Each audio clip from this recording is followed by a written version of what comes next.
একদিন সকালবেলা গ্রামের চত্বরে ঢাক বাজিয়ে একজন দূত ঘোষণা করতে লাগল। শোনো শোনো শোনো, সব গ্রামবাসী মন দিয়ে শোনো। মহারাজ এক ঘোষণা করেছেন, যে কেউ তার বুদ্ধির খেলা দেখিয়ে মহারাজের 3টি প্রশ্নের সঠিক উত্তর দিতে পারবে তাকে বিপুল ধনরত্ন দেওয়া হবে। এত টাকা ধন যে তার সারা জীবনে আর কোনোদিন কষ্ট করতে হবে না। আরে বাহ ভাই, এটা তো দারুণ প্রতিযোগিতা রাখলেন। হ্যাঁ ভাই, মহারাজ খুব ভালো কাজ করলেন। বুদ্ধি খাটিয়ে যদি এত ধন পাওয়া যায় তাহলে আর কাজ করে লাভ কি? হ্যাঁ হ্যাঁ ভাইয়া, ঠিক বলছেন। তাহলে আর দেরি কেন, আমরা সবাই রাজমহলে চলো। গ্রামবাসীদের এই কথোপকথন এক তরুণী মেয়ে লীলা শুনে ফেলল। সে মনে মনে ভাবতে লাগল, এটা তো খুব ভালো সুযোগ, আমিও রাজমহলে যাব। যদি আমি আমার বুদ্ধি দিয়ে এই পরীক্ষা জিততে পারি তাহলে আমাদের জীবনটাই বদলে যাবে। এখনই দিদির সাথে কথা বলতে হবে। রমা দিদি, কি করছো? চলো আমরা রাজমহলে যাই। রাজমহলে? সেখানে আবার যাব কেন? কি করব সেখানে? অরে দিদি, মহারাজ 3টে বুদ্ধির পরীক্ষা রেখেছেন। যে সেটা পেরোতে পারবে তাকে প্রচুর ধন দৌলত দেওয়া হবে। তুমি তো জানোই আমার কত বুদ্ধি, আমি নিশ্চিতই এই পরীক্ষা জিতে নেব। চলো তাড়াতাড়ি চলো। না লীলা, যেও না। যদি আমরা কোনো ভুল করে ফেলি তাহলে মহারাজ আমাদের শাস্তি দেবেন। অরে দিদি, তুমি চিন্তা কেন করছো? আমি তো আছি, আমাকে থাকতে কোনো ভয় নেই। আর তুমি জানো না তোমার বোনের বুদ্ধি কত তীক্ষ্ণ। এখন চলো, সময় নষ্ট করো না। চল, যাই হোক, তুমি তো মানবেই না। একটি একটি পয়সার জন্য আমরা 2 অনাথ বোন মরছি। কে জানে, এই সুযোগে 2 পেট ভাতের জোগাড় হয়ে যাবে। এই কথা বলে 2 বোন রাজমহলের দিকে রওনা দিল। রাজমহলে পৌঁছতেই তারা দেখল সভা বসেছে। সিংহাসনে বসে আছেন মহারাজ। আচ্ছা, তোমরা সবাই এসে গেছো। এখন বলো, তোমাদের মধ্যে কে নিজের বুদ্ধির খেলা দেখাতে চাও? মহারাজ, আমি এই প্রতিযোগিতা জিততে চাই এবং আমি আপনি বুদ্ধি দিয়ে জিতবই। শোনো, এটা কোনো সাধারণ প্রতিযোগিতা নয়, এটা বুদ্ধির আসল খেলা। এতে যে জয়ী হবে তার সাথে আমাদের রাজকুমারের বিয়ের সম্মান পাবে, আর যে হেরে যাবে তাকে আজীবন কারাদণ্ড দেওয়া হবে। এই কথা শুনে লীলার মাথায় লোভ চেপে বসল।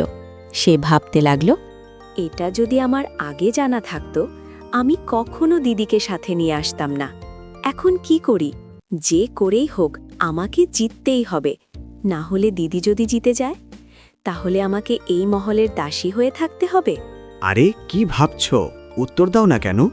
মহারাজ, আমি প্রস্তুত, আমি পরীক্ষা দেব। আর তুমি কিছু বলছো না কেরা? মহারাজ, আমরা 2 বোন, আমাদের কাছে অত বুদ্ধি নেই, কিন্তু আমি আমার পূর্ণ চেষ্টা করব। ঠিক আছে, তোমাদের একদিনের সময় দেওয়া হচ্ছে। কাল পর্যন্ত যে সবার থেকে মূল্যবান বস্তু নিয়ে আমাদের কাছে আসবে সেই এই প্রথম পরীক্ষার বিজয়ী হবে। এখন তোমরা সবাই যেতে পারো। সবাই রাজমহল থেকে ফিরে এলো। লীলা ভাবতে লাগল, এখন কি করব?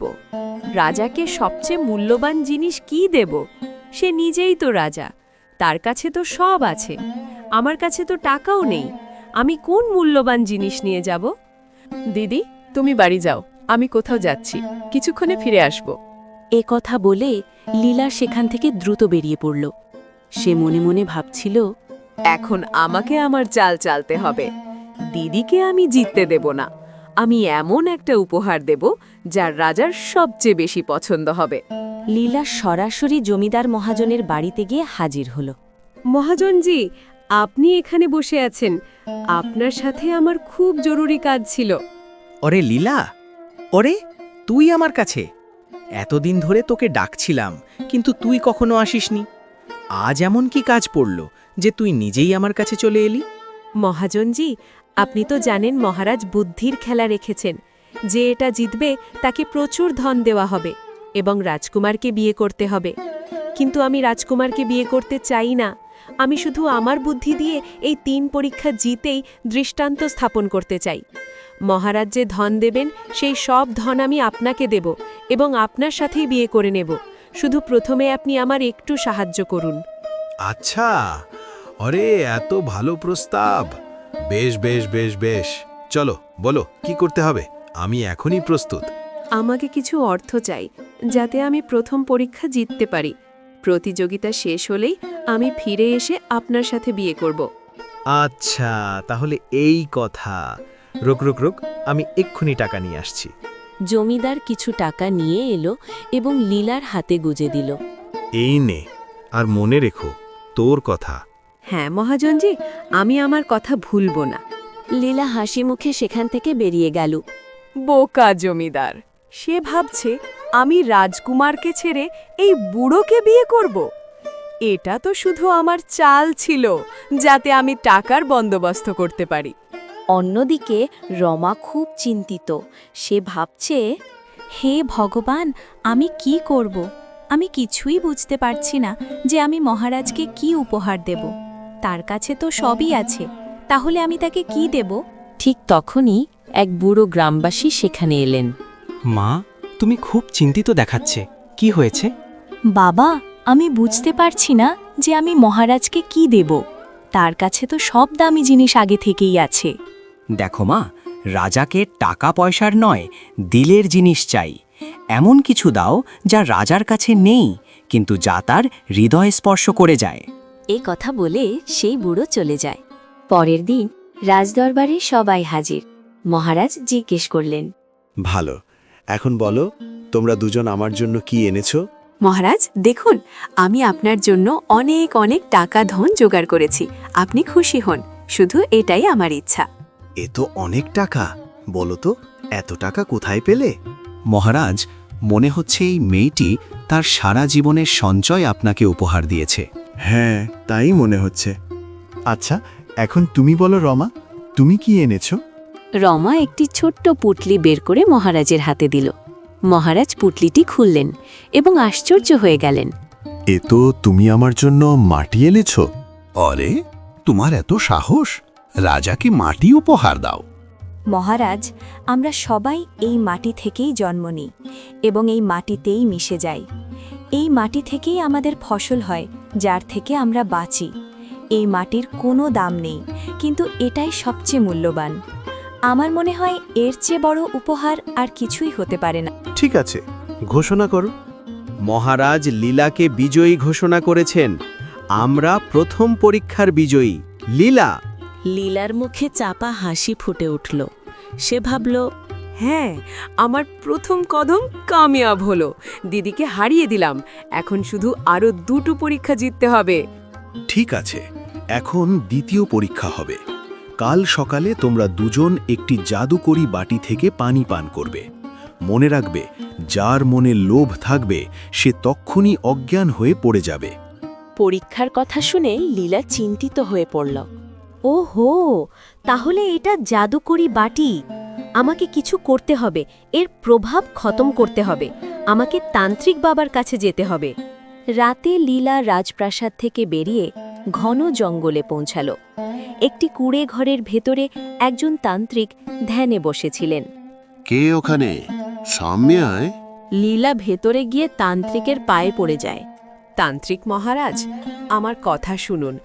আমি খুব দুঃখী একটা মেয়ে। আমার জীবনে কখনো সুখ ছিল না। দয়া করে আমার সাহায্য করুন।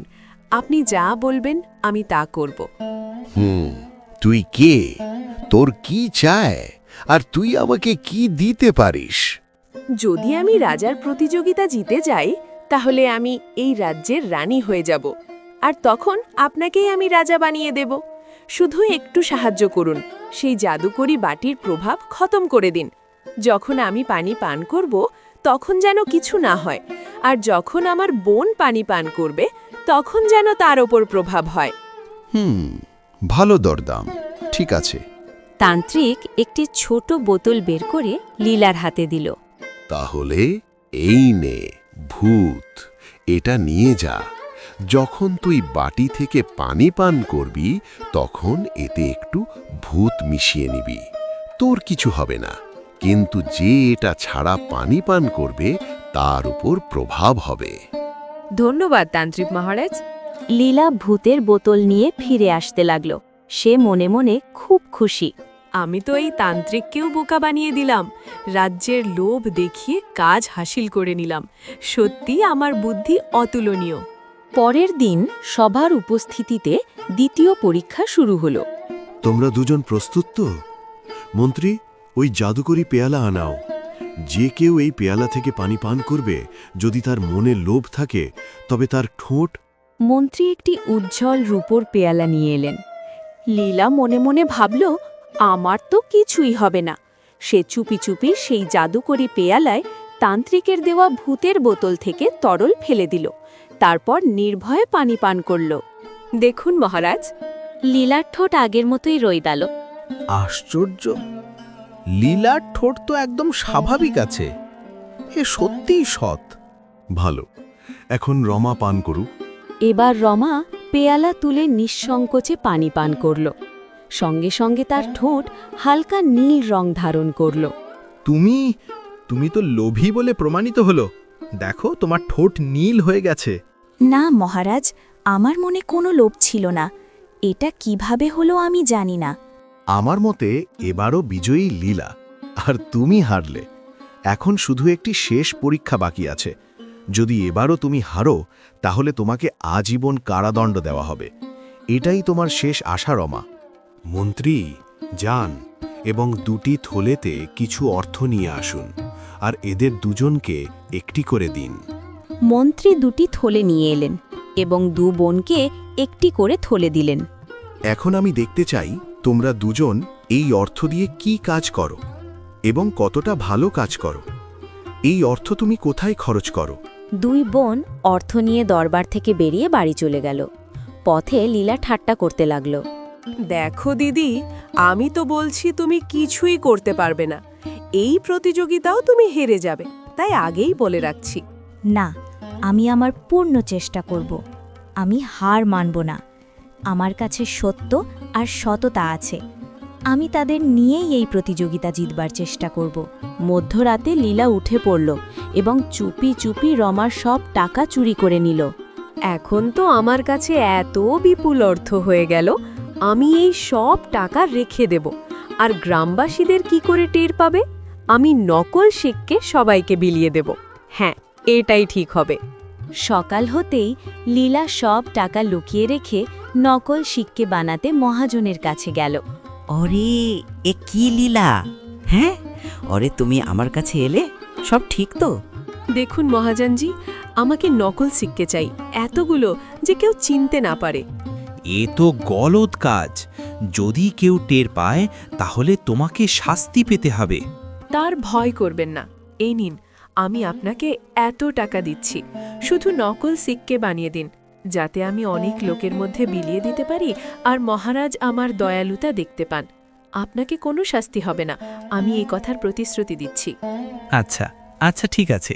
যদি আমার টাকা মিলে যায়, তাহলে আমি এমনটা করে দেব। মহাজন কিছু টাকা নিয়ে নকল শিককে ভরা একটি বড় থলে লীলাকে দিল। লীলা সেই থলে নিয়ে গ্রামের চৌপালে বা মোড়ে চলে গেল।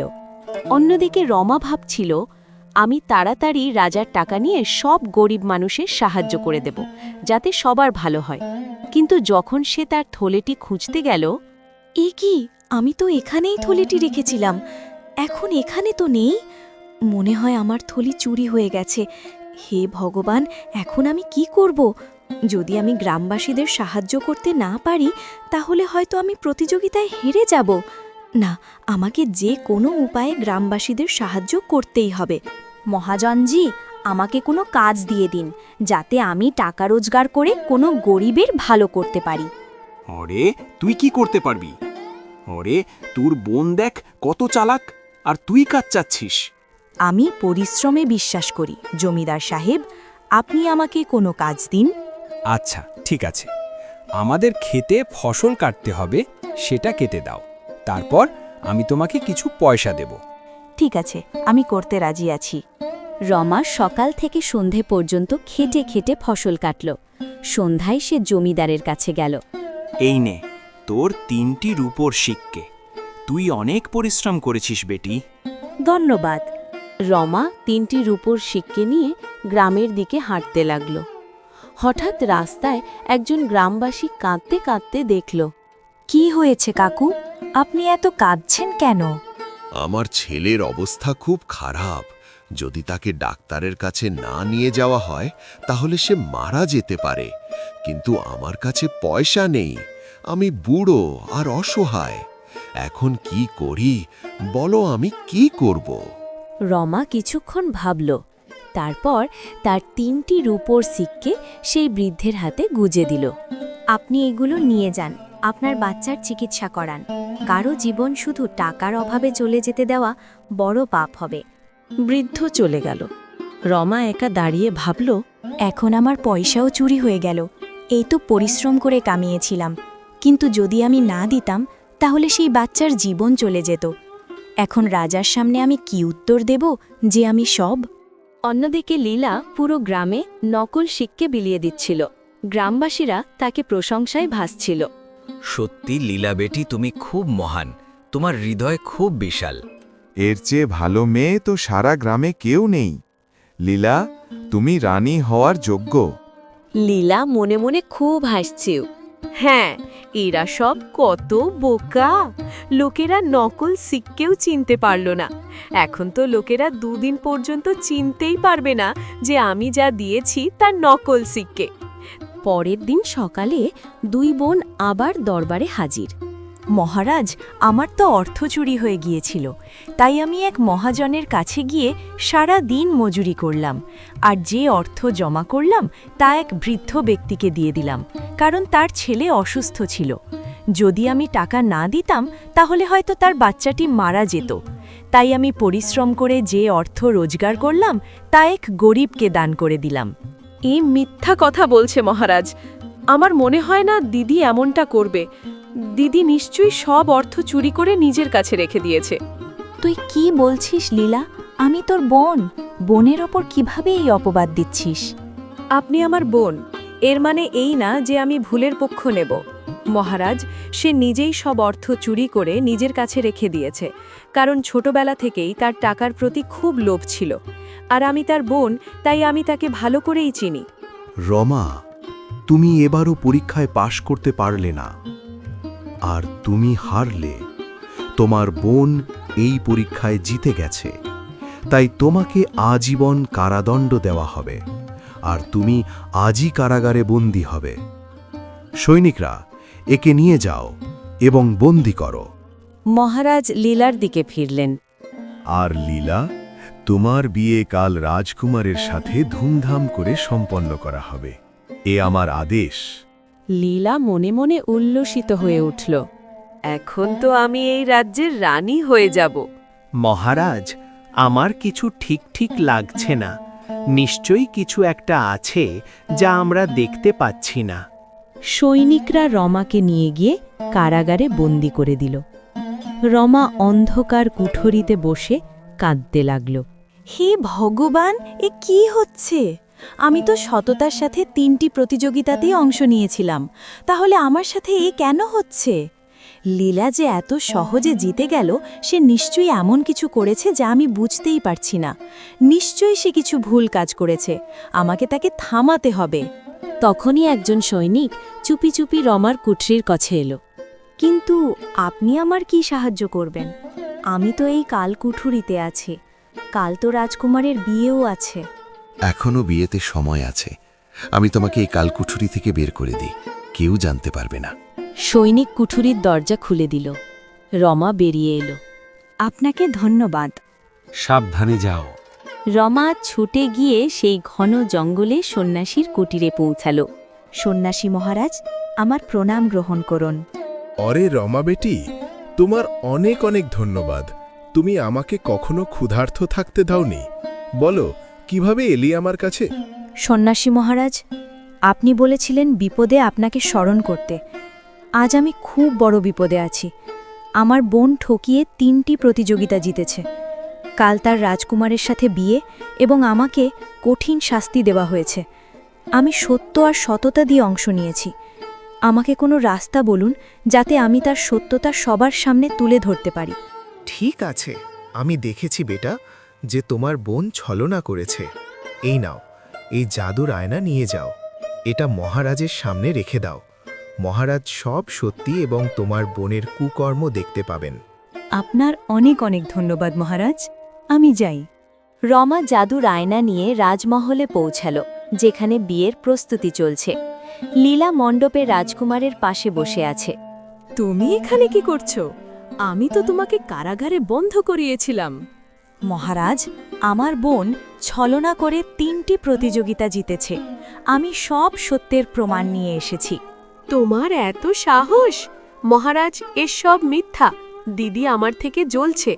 ছোটবেলা থেকেই সে আমার সুখে জ্বলত। এটা কি? মহারাজ, এটি কোনো সাধারণ আয়না নয়। আমি সন্ন্যাসী মহারাজের কাছ থেকে নিয়েছি। তিনি বলেছেন এতে সব সত্য দেখা যাবে। যদি এটা সত্য হয় তাহলে এই আয়না দেখতে আমাদের ক্ষতি কি? একবার দেখে নেওয়া যাক। রাজা আয়নার দিকে তাকাতেই তাতে লীলার সব কুকর্ম ভেসে উঠল। কিভাবে সে প্রথম প্রতিযোগিতা জিতল, তান্ত্রিকের সাহায্যে দ্বিতীয় পরীক্ষায় জাদু ভেঙে দিল, এবং কিভাবে তৃতীয় পরীক্ষার জন্য আসল টাকা লুকিয়ে নকল শিককে বিলিয়ে দিল। এ কি? তুমি প্রথম প্রতিযোগিতা ঠকিয়ে জিতেছ, দ্বিতীয়টায় তান্ত্রিকের জাদু দিয়ে শক্তি ভেঙেছ, আর তৃতীয়টায় আসল টাকা লুকিয়ে নকল বিলিয়েছ। এসব ভুল। তোমাকে কঠোর শাস্তি দেওয়া হবে। বিজয়ী রমা, লীলা নয়। সৈনিকরা, লীলাকে নিয়ে যাও এবং কারাগারে বন্ধ করো। মাফ করে দিন মহারাজ, আমি ভুল করেছি। আমি আর এমন করব না। আমাকে ছেড়ে দিন। আমি কখনো ভাবিনি যে তুমি এমন চালাক মেয়ে এত বড় ষড়যন্ত্র করতে পারবে। মহারাজ, দয়া করে আমার বোনকে আজীবন কারাদণ্ড দেবেন না। তুমি কি করছো? তোমার বোন আমাদের সাথে এবং পুরো রাজ্যের সাথে ষড়যন্ত্র করল, তবুও তুমি তাকে মাফ করছো? মহারাজ, এ আমার একমাত্র বোন। আমি আমার মাকে কথা দিয়েছিলাম যে আমি তার দেখাশোনা করব। আমি তাকে এভাবে কারাগারে ফেলে রাখতে পারি না। সত্যিই তোমার হৃদয়ে দয়া আছে, তাই আমি তোমাকে এই রাজ্যের রানী বানাবো। আর তোমার বোনকেও আমি মাফ করে দিলাম। তার দোষের ফল ঈশ্বর তাকে দেবেন। আর লীলা এখন থেকে রাজমহলের আশেপাশেও আসবে না। চলে যাও এখান থেকে। মাফ করে দিন মহারাজ, আমি লোভে পড়ে গিয়েছিলাম। আমি রানী হতে চেয়েছিলাম, তাই এসব করেছি। দয়া করে আমাকে মাফ করে দিন। তোমার কৃতকর্মের জন্য আমি মাফ দিতে পারি না। লীলা এবার রমার পায়ে পড়ে। দিদি, আমাকে মাফ করে দাও। আমি তোমার থেকে জ্বলছিলাম। যদি তুমি রানী হয়ে যাও তাহলে আমি দাসী হয়ে যাব। তাই আমি সব করেছি। আমাকে মাফ করো ভগবানের জন্য। তুমি আমার বোন, তাই আমি তোমাকে মহারাজের কাছ থেকে বাঁচানোর জন্য অনুরোধ করেছি এবং আজ তোমাকে মুক্ত করিয়েছি। কিন্তু এখন থেকে সৎ পথে চলো। এখনো সময় আছে। সততার সাথে জীবন কাটাও, পরিশ্রমে বিশ্বাস রাখো। এভাবে বসে থাকলে কেউ রাজা বা রানী হয় না। লীলা কাঁদতে কাঁদতে রাজমহল থেকে চলে গেল। মহারাজ ধুমধাম করে রমা এবং রাজকুমারীর বিয়ে দিলেন।